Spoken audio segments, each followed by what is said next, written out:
Нэгдүгээрт яг уу сая мөнгөлөг гишүүн хэлж байгаа нэг оншоо та нар зөв тавьж чадчих нь тоо мэдээл гэдэг дээр одоо 11 төв бол засгийн газрын хэрэглэх газрын доор байгаа гэж ойлгож байгаа. Эсвэл ерхий сайдын доор уу те. За тэгтэл хяналт хэрэгжүүлэх газар маань эдийн засгийн хөгжлийн яамны доор байгаа. Тэгээ хяналт хэрэгжүүлэх газар өөрөө засгийн газрын бодвол 11-11-ээс гарсан өргөдөл гомдлуудыг салбарын харьяалах яамдуудад нөгөөж шийдүүлж байгаа бах. Энийг нь хяналт тавьдаг нь хяналт хэрэгжүүлэх газар гэж биелэлт нь яаж ийн гэдэг нь тэр гэж ойлгоод байгаа. Тэгэхээр энэ нөгөө 11 дээр ирж байгаа өргөдөл гомдлын агуулга цаашаа яаж ийн гэдэг дээр хяналт хэрэгжүүлэх газар маань өөр яамны доор байгаа болохоор энийгээ бүтэн зургаар навж харж чадчихжийн үү нэгдүгээрт одоо уг нь бол 11 дээр байхад яг засгийн газар төв хэрэглэхээс энийгээ хянаад яаж ийн ийж ийн гэдгээ уг нь явдаг байсан. Одоо ингээ хоёр тусдаа болцохоор бүтэц зохион байгуулалтын хувьд таад маань тоогоо нэгтгэхэд хүндрэл гарч байгаа юм байна уу гэдэг асуудал байна. За хоёрдугаарт манай өргөдлийн байнгын ороод дээр ирээд та бүхэн шилжүүлж байгаа олон өргөдөл байгаа. Нэгийг нь сая мөнгөлөг гишүүн бас хүндэж байна. Ихэнх нь тэтгэвртэй холбоотой асуудал байгаа. Ялангуяа сая мөнгөцөл даргын хэлдэг тэр тэтгэврийн итгэлцүүрийг одоо тогтоосонтой холбоотойгоор хохирсон ахмадуудын маань хүсэлт байгаа. Иргэдэл гишүүнээр ажлын хэсэг оны өмнө бид нар байгуулсан. Тэгээ энэ дээр асуудлуудыг шийдгээ итгэлцүүрийн доор үлдсэн те энэ доод хэмжээнд нь байгаа асуудлуудаа бид нар харъя гэд ажлын хэсэг байгуултал бид нар тэр ажлын хэсгийнх нь одоо санал дүгнэлтээ сонсъё гэхээр яамнаас мэдээлэл өгнө гэчихэд ихэхгүй байна гэд 2-3 сар болж байгаа байхгүй юу. Тэгсэн мөртлөө саяхан сайд маань итгэлцүүрээ бид нар шинжилнэ. Энийгээ шинжилгээр болсон цалин цавууныхаа асуудлыг шинжилнэ гэд тэр бодлогоо бол тэнд яриад явж байгаа. Тэгээ ингээд мэдээж сайд бол бодлого нь гараад тэр тооцоолол нь гараад тэр үгийг хэлж байгаа байлгүй дээ. Тэгээ яамныхан маань яагаад тэр улсын хурлын ажлын хэсэг иргэдэл гишүүний ажлын хэсэг хүсэж байгаа итгэлцүүрийн тэр тооцоололыг өгөхгүй байгаа юм бэ? Яагаад энэ улсын хурлын өргөдлийн байнгын орооны ажлын хэсгийн ажилд ийм хойрог хандаад байна? Та нар энэ мэдээллийг өгсөн үү? Би одоо 7 хоног болгоо иргэдэл гишүүнийг тэр асуудлаа олон ахмадууд хандсан энэ тэтгэврийн асуудлынхаа ажлын хэсгийн санал дүгнэлтийг сонсоод шийдлээ гаргая гэдэг ингээд шахаад байдаг.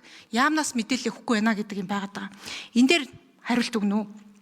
За хоёрдугаарт энэ та бүхний танилцуулсан мэдээллийг харахаар ингээд шийдвэрлэлтийн хувь мөв гэхээр маш өндөр байгаа юм л да. За яг энэ бол тэгээд улсын хурлын дарга гишүүд байнгын орооноос нэлээд удаан хугацаанд буюу түрүү жилийн 6 сарын 20-оос ирсэн мэдээлэл дээр үндэссэн юм шиг байна.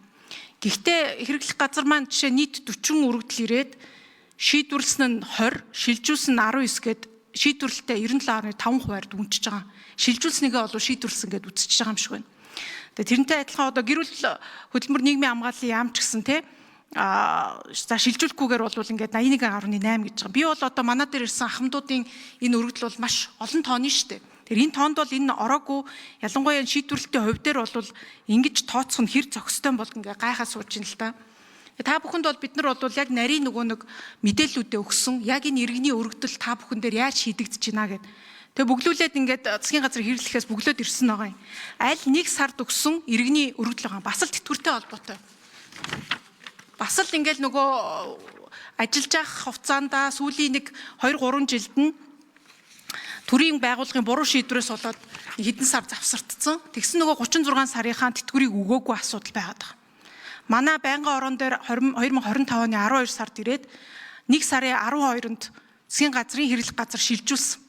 Тэгсэн чинь 1 сарын 28-нд нь гэр бүл хөтөлмөр нийгэм хамгааллын яамд хүргүүлвэ. Чиглэл өгөөд гээд. Тэгээ 1 сарын 28-наас хойш тэгвэл энэ асуудал шийдэгдсэн юм уу?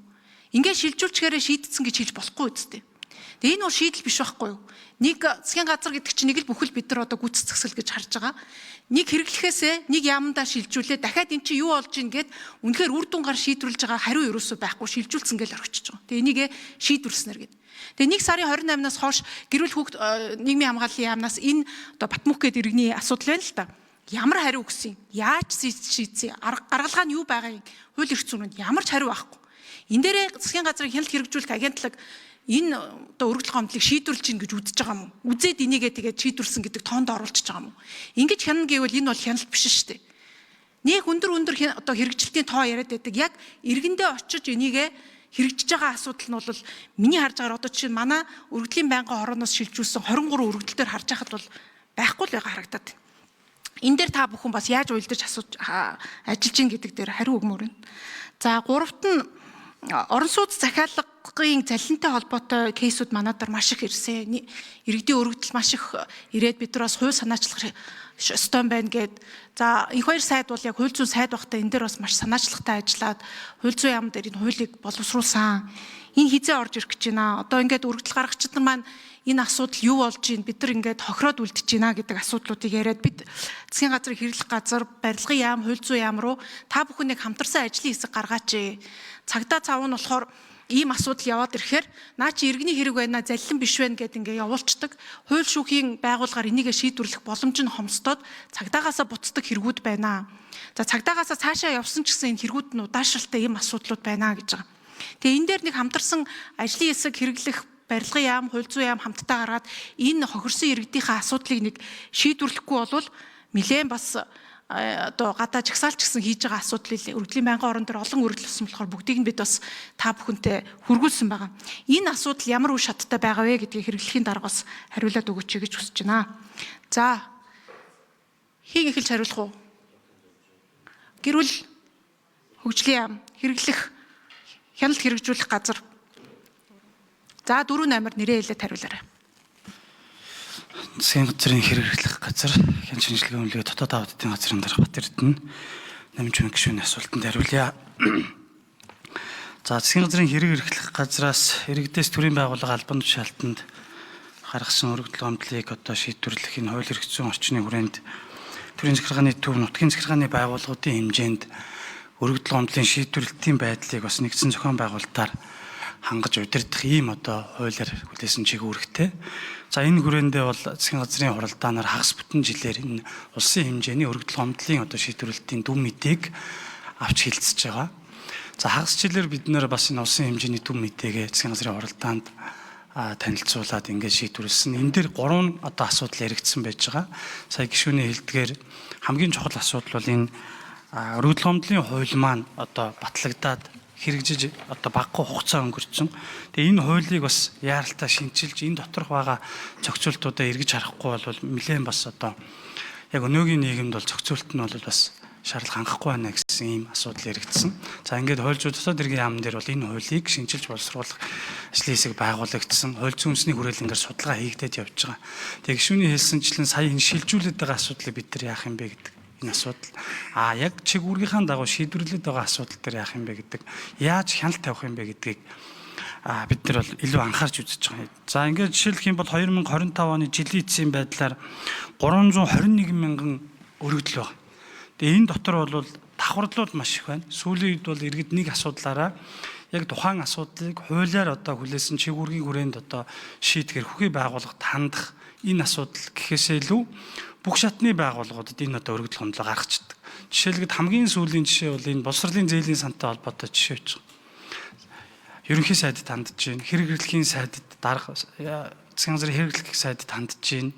За мөн одоо дотоод нэгжүүдэд хандж байна, засгийн газрын хяналт хэрэгжүүлэх газарт хандж байна, салбарын яамд хандж байна, төрийн албаны зөвлөлд хандж байна, хүний эрхийн үндэсний комиссд хандж байна гэдэг. Ингээд нэг ижил агуулгатай өргөдлийг бол төрийн бүх байгууллагуудад зэрэг ингэж одоо бичиж өгдөг энэ асуудлууд байна. Тэгээ энээс шалтгаалаад бид нар энэ өргөдөл гомдлын нэгдсэн цахим систем дээр энэ агуулга давхардаад байгаа асуудлуудыг тогтооё гэдэг ингээд энэ ажлууд эхэлсэн. Төрийн 500 одоо 80 гаруй байгууллагыг холбоцсон ингээд явж байгаа. Энэ 11 сараас эхэлсэн ажил.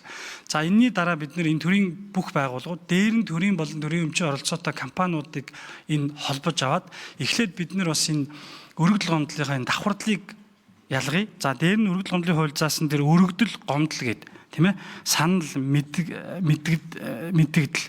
За энэ одоо агуулгууд чиглэлээр нь бол эдгээрээ ялгадаг болёо гэж.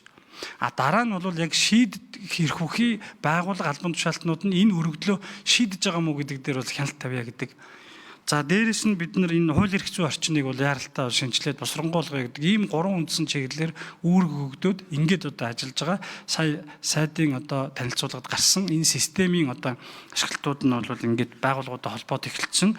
Хуулийн төсөл боловсруулах судалгаа шинжилгээний ажлууд нь ингээд явж байгаа. За бид нар бол энэ чиг үүргийн дагуу очиж одоо тодорхой байгууллагууд дээр сая хагас жилээр хангалтгүй үнэлгээ авсан нэг яам, нэг агентлаг, нэг аймаг дээр очиж бид нар яг энэ өргөдөл гомдлын шийдвэрлэлт бодит байдал дээр хуулийн дагуу явж ийнэг үү гэдэг дээр бол хян шалгалтаа хийгээд ингээд энэнийхээ дагуу бол бас тодорхой арга зүй зөвлөн туслахын ажлуудыг хийе гэсэн ийм чиглэлүүдээр бол хэрэг эрхлэх газар дээр бол ажиллаа явж байгаа. За мөн одоо бид бүхэн энэ өргөдлийн байнгын хорооноос зөвхөн одоо хэрэг эрхлэх газарт ирүүлсэн 23 өргөдөл гомдол байж байгаа. За энэнийхээ одоо шийдвэрлэл. За 5 номер мөнхцөл дарга. Тэр ихтгэл зүйртэй холбоотой тооцоолыг ажлын хэсэгт хизээ гаргаж өгөхөр байна гэдэг тэр. За гишүүний асуултанд хариулъя. Гэр бүл хөдөлмөрийн нийгмийн хамгааллын яам мөнхцөл. За эргэлт гишүүний ажлын хэсэг хэд удаа бол хуралдсан. За энэ ажлын хэсэгт бол манай яам болон нийгмийн даатгалын ерхий газрын холбогдох албан тушаалтнууд оролцож ажилласан. За ингээд тооцоолын хувилбарууд дээр ажлын хэсгийн хүрээнд хэд хэдэн хувилбараар ярьсан. За ингээд ажлын даалгаврын өгөгдлийн хүрээнд даатгуулагч тус бүрээр тэтгэврийн бодолтыг дахин хийдэг. Тэр нь тодорхой бааз дээр хугацаа шаардсан. За үүний дараа бол мэдээж хэрэг бодлогын хувилбаруудыг бас сайдтай зөвшөлдсөн ингээд нийгмийн даатгалын ерхий газар болон яам нэгтлээд хөргүүлдэг. Ингээд албан бичгээр хөргүүлсэн байна. За өргөдлийн байнгын орооны бас референдэд хүлээлгэж өгсөн байна. За хувийг танд бас явуулъя. Тооцоолол хөргөсөн. За өнөөдөр Эрдэнэт гишүүнээр бас ахлуулсан ажлын хэсэг дээр ахмад насны төлөөллийг оролцуулсан ажлын хэсэг хуралдсан. За энэ ажлын хэсгийн хурал дээр мөн уг тооцоол болон шаардлагатай хөрөнгийн талаар танилцуулга хий гэсэн учраас яамнаас холбогдох танилцуулгыг хийсэн. За тэр түрүүний хариултан дээр шийдвэрлэлтийн хувийг та бүхэн маань тэр иргэндээ очиж байгаа хариугаар шийдэхгүй болвол шилжүүлсэнийг та бүхэн шийдвэрлэцээ ингээд авах юм бол эн чинь ийм хий хоосон тоо гараад шүү дээ. Иргэндээ ерөөсөө ингээ 2-3 сар болж байгаа зарим асуудал дээр үнэхээр 30 хоног үнэхээр одоо хангалтгүй гэдгийг мэдж байгаа бид нар. Тийм ч учраас тэр хууль шинжлэх асуудал бол зөв 95 оны хуулиа бид нар бас одоо орчин цагийн нөхцөл байдалтай тааруул шинжлэх нь зөв. Гэхдээ та бүхэн тэр иргэндээ энэ асуудлыг нь яаж шийдэх боломжтой вэ? Зарим үед бол шийдэх боломжгүйч өргөдөл саналуд бол ирдэг. Энийг нь иргэндээ хүргэж байгаагаараа энэ шийдвэрлэлтийн хувийг тооцохгүй бол би биендээ шийдснээрээ хувь тооцоод авах юм бол одоо ингээд манад ирсэн биднээс явуулсан өргөдөл дээр ямар үйл явц явсан байна гэхээр ингээд нэг сараас хойш байхгүй асуудлууд байгаа даахгүй. Тэр иргэн ерөөсөө хариугаа аваагүй баг шүү дээ. Энийг бас та бүхэн маань анхаармаар байна. Энх хоёр сайд орон сууц захиалгын үедээ ажлын хэсэг байгуулагдсан болов энэ дээр ямар арга хэмжээ, бодлогын арга хэмжээнүүд байна? Хууль нь хизээ орж ирэхээр байна гэдэг дээр хариулт өгч. Хууль зүйн яамны бодлого. Тань руу сүүлд бид нар нөгөө хамтарсан ажлын хэсгээ ингээд олон яамны оролцоотойгоор барилгын яам эдрээ оруулаад байгуулад энийг асуудлыг шийдэчээ гэдэг нэг бичиг явуулсан байна. За 5 номер мегмар дарга төрийн нарийн бичгийн дарга хариулъя. За намж гишүүний асуултанд хариулъя. Хууль зүйн дотоод хэргийн яамны төрийн нарийн бичгийн дарга мегмар. За орон сууцны захиалгатай холбоотой залилангийн одоо шинжтэй гэдэг юм уу хохирсон иргэд захиалагч нарын асуудалтай холбоотойгоор хууль зүйн дотоод хэргийн яамнаас дуусаагүй барилгатай холбоотой асуудлыг зохицуултыг сайжруулах зорилгоор Эдгэрэнгийн эрхийн улсын бүртгэлийн тухай хууль нэмэлт өөрчлөлт оруулах хуулийн төслийг боловсруулад засгийн газрын гишүүдээс санал аваад санал дээр ингээд одоо ажиллаж байгаа. Тэгэхээр энэ санал дээр ажиллаад улмаар бол засгийн газрын хурлаар оруулж ирээд шийдвэр одоо хуулийн төслийг өргөн мэдүүлэхээр тогтож байна. За ер нь бол яг энэ хуулийн маань гол үзэл баримтлал нь бол дуусаагүй барилгын захиалгыг нотариатаар гэрчлүүлээд гэрээ хийсэн тохиолдолд Төрөнгийн эрхийн улсын бүртгэлийн юмд бол урьдчилсан тэмдэглэгээ их зохицуултыг илүү тодорхой болгож өгснөөрөө захиалагчид одоо давхардсан байдлаар өөр этгээд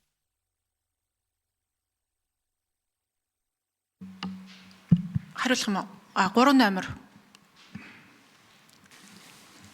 За намж гишүүний асуултанд хариулъя. За 11 төвтэй улсын газар засгийн газрын одоо хяналт хэрэгжүүлэх газар хамтран ажилладаг. За бид хоорондоо бол уялдаа холбоогоо ус нэлээ нарийн ярилцаж тохиролцож мэдээллийн урсгалаа нэгтгэсэн байдаг. За ингээд өнгөрсөн хугацаанд бол 11 төв дээр за 131,555 одоо иргэн одоо утсаар за веб хуудасаар имэйлээр за дуут шуудангаар за фейсбુક за Монгол одоо зэрэг сувгуудаар ингэж өргөдөл гомдлыг хандсан байдаг. За хоёрдугаарт өргөдөл гомдлыг шийдвэрлэлтийг хэрхэн ард нь одоо шалгаж байна гэдэг асуудлыг ярьж байна. За өргөдөл гомдлын нэгдсэн систем ашиглалтанд ороод за 11 сараас хойш өнөөдрийн байдлаар 5300 орчим байгууллагаас 1600 орчим байгууллага бол энэ захим системд холбогдсон байгаа. За эндээ бол нэг асуудал байгаа нь иргэний талд хэрхэн одоо өргөдлийг шийдсэн бэ гэдэг.